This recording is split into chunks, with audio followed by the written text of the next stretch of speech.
आंचल सिंह, और बड़ी खबर आ रही है। भारत और चीन के जो लद्दाख में तनाव था उसको लेकर शी जिनपिंग ने बड़ा बयान दिया है। उन्होंने अपनी सेना को कहा है कि लंबी लड़ाई के लिए तैनात रहे। तो ये बड़ी बात शी जिनपिंग ने कहा है। उन्होंने अपनी संप्रभुता को लेकर उन्होंने बड़ा बयान दिया है और कहा है कि चाइना कि जो सैनिक हैं वो तैयार रहे। और इसी विषय पर चर्चा के लिए हमारे साथ हैं पवन त्यागी, जो राजनीतिक विशेषज्ञ हैं। सर, जिस तरीके से सीमा पर हमने तनाव देखा, अब उसमें बड़ा मोड़ आ गया है कि भारत भी एक तरफ मीटिंग कर रहा है, जो एनएसए, सीडीएस और प्रधानमंत्री नरेंद्र मोदी मीटिंग कर रहे हैं। दूसरी तरफ चाइना में भी इस बात की खलबली है। एक तरफ से चाइना दुनिया में घिरा हुआ है और दूसरी तरफ किस तरीके से वो ऐसे बयानबाजी कर रहा है, इस वक्त आप क्या कहेंगे? देखिए, ये तनावपूर्ण माहौल में ये पहली बार हुआ है कि राष्ट्रपति ने चीन के इस तरह का बयान दिया है, अपनी सेना को तैयार रहने को कहा है। वास्तव में पहले ही दिन से ये आप देखिए 1962 का जब युद्ध समाप्त हुआ और संधि हुई, उसके बाद से इसने भारत का जो भूभाग दबाया हुआ था, तब से भारत ही इग्नोर करता रहा है।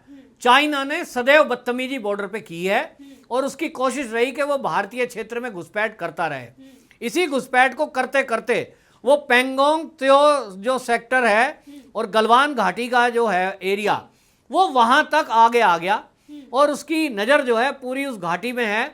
वो पूरे लद्दाख और पीओके को हड़पना चाहता है। पीओके में भी उसने बांध बनाना और ये एक्टिविटी जारी रखी। पहली बार ये भारत सरकार ने, मोदी सरकार ने बल्कि ये शक्ति दिखाई है, तलखी दिखाई है। और जिस तरह से सड़कें निर्माण वो अपना घाटी में कर रहा था लद्दाख में, ठीक उसके जवाब में भारतीय सेना ने भी वहां पर अपनी उपस्थिति दर्ज कराई और वहां सड़कें बनानी जारी रखी। हैवी व्हीकल और मशीनरी चाइना की तरफ से आई तो वो सड़क बना रहा है। वो जो सड़क बना रहा है चाइना, वो जो पेंगोंग लेक है और गलवान घाटी में जो एरिया है, वो उस एरिया में पेंगोंग में भी वो सड़क जो बना रहा है और भारत ने उसकी आपत्ति दर्ज की। उनको कहा कि वापस जाइए। वापस जाने के बजाय वो 5000 सैनिक और अपने एरोप्लेन वहां इकट्ठे कर देता है, वहां ट्रक ले आता है, वहां नाव ले आता है, घाटी में बंकर बनाए जा रहे हैं। मतलब उसने स्पष्ट संदेश दे दिया कि वो हटने वाला नहीं है। अब इस स्थिति में भारत अब क्या करे? या तो वो हट जाए, उसको छोड़ दे, वो अब होगा नहीं, क्योंकि ये 1962 का भारत नहीं है। चाइना ने आज दिन में बोला था कि 1962 को याद करिए। वो रेफरेंस दे रहा है, वो तंज कस रहा है, लेकिन वो जानता नहीं है कि 1962 नहीं है, आज ये 2020 है। मोदी जी के नेतृत्व का भारत है, ये किसी कांग्रेसी के नेतृत्व का भारत नहीं है। तो ये बदलता भारत है। ये चाइना की भूल थी कि जैसे 62 में तूने हमारी जमीन हड़प ली थी और हमारी सेना वापस ऑर्डर हो गए थे। आज वो नहीं होने वाला है। आज पूरा देश सरकार के साथ खड़ा है इस मुद्दे पर और अब हमारी सेना भी इतनी मजबूत है कि मुंह तोड़ जवाब उसको देगी। वो 5000 सैनिक लाया है। हमारी सेना ने भी वहां अपनी गतिविधि तेज करते हुए अपने सैनिकों को वहां उतारा है और हमारी भी सेना अलर्ट पर है। आज सीडीएस से मीटिंग होना, रक्षा मंत्री का मीटिंग होना, पीएम प्रधानमंत्री जी का मीटिंग में होना, एनएसए की मौजूदगी होना, ये कोई हल्की बात नहीं है। तो दोनों तरफ से ये तैयारी है। चीन को हटना ही होगा और मैं तो कह रहा हूं इस बार निर्णायक हो जाए कि वो 62 से हमारी जगह दबाए बैठा है। एक बार तो युद्ध होना ही है। बिना युद्ध के ऐसे क्रूर इंसान ये जो है ड्रैगन मानने वाला नहीं है। और इसलिए आज नहीं तो कल भारत को युद्ध निर्णायक स्थिति में करना ही है। तो आज ही क्यों नहीं, आज ही इसका युद्ध करना जरूरी है, क्योंकि आज ये चाइना अलग थलग पड़ा हुआ है। आज की स्थिति ये है कि भारत के साथ आज अमेरिका भी है, तो आज रूस भी है, आज दुनिया की ऑस्ट्रेलिया जैसे देश भी हैं। आज बहुत सारे देश भारत के साथ उस कोरोना में जो आज उसकी पोल खुली है, वो युद्ध के माध्यम से अपने कोरोना के पाप को छुपाना चाहता है कि लोगों का ध्यान डाइवर्ट हो जाएगा कि एक घाटी को कब्जा करने का मुद्दा है। वो ध्यान को डाइवर्ट करना चाहता है।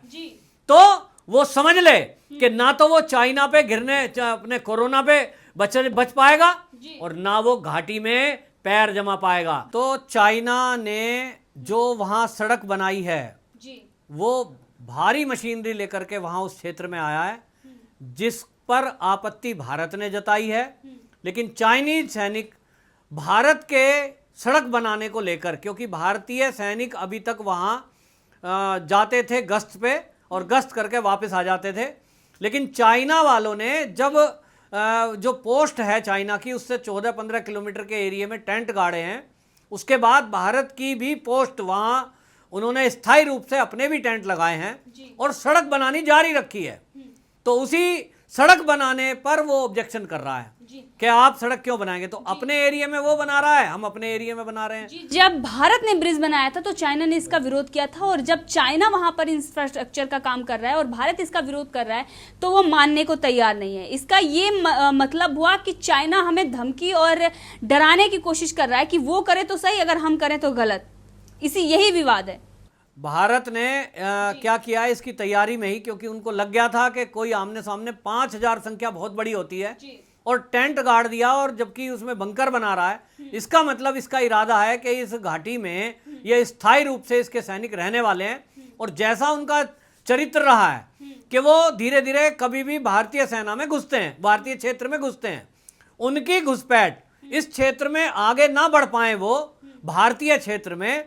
इसीलिए अब क्या किया है कि उन्होंने क्या किया, भारतीय सेना ने वहाँ जो दौलत बेग ओल्डी सेक्टर है उसमें अपना एयर स्ट्रिप भी बनाया है, ताकि वहाँ जरूरत पड़ने पर छोटे जहाज और हेलीकॉप्टर्स को उतारा जा सके, और वहाँ अपना सामान भी पहुँचाना शुरू किया है। बस यही जो है चाइना के लिए तनाव की बात हो गई कि भाई तैयारी अभी तक तुम कर रहे थे, ये भारत का यहाँ पे कैसे ऐसी तैयारी हो गई।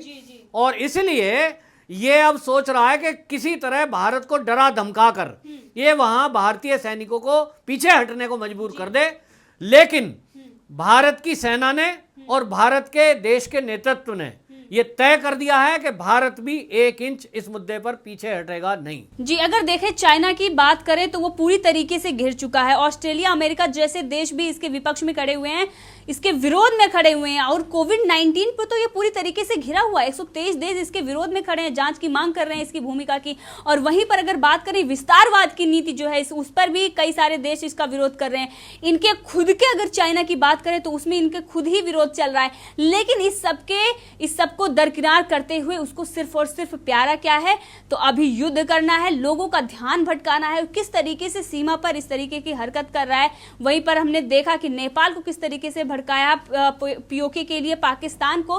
तो ये सारी जो चीजें हैं इसकी ये दिखा रही है कि विस्तारवाद की नीति जो है इसकी ये बहुत ज्यादा खतरनाक है। ये जो देश हैं इसके से जुड़े हुए, जहां जहां इनकी सीमा है, यहाँ इनकी हर जगह यही हरकतें हैं। ये सिर्फ भारत के लिए नहीं है, अन्य देशों के लिए भी ये बहुत बड़ा खतरा है। अमेरिका ने भी लगातार इसका विरोध किया है। और अगर बात करें अब अमेरिका और ऑस्ट्रेलिया का, तो ये विरोध में खड़े हुए हैं। भारत को आज नहीं तो कल इसको मुंह तोड़ जवाब देने के लिए इस आमना सामना करना ही था।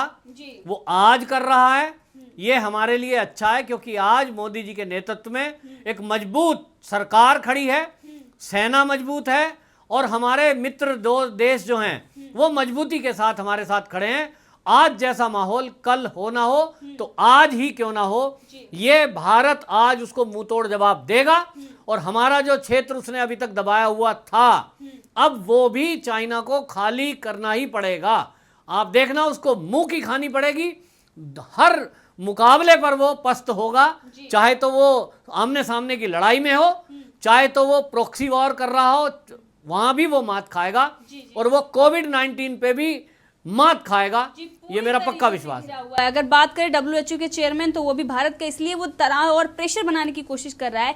तो भारत का ध्यान अगर जाएगा तो इस तरफ जाएगा, तो ये कोविड-19 में जिस तरीके से उन्होंने महामारी पूरी दुनिया में फैलाई है उसमें वो बच सकता है। लेकिन इसकी जो नाकाम साजिश है ये कभी पूरी होने वाली नहीं है। सर, आपका बहुत बहुत धन्यवाद हमसे जुड़ने के लिए।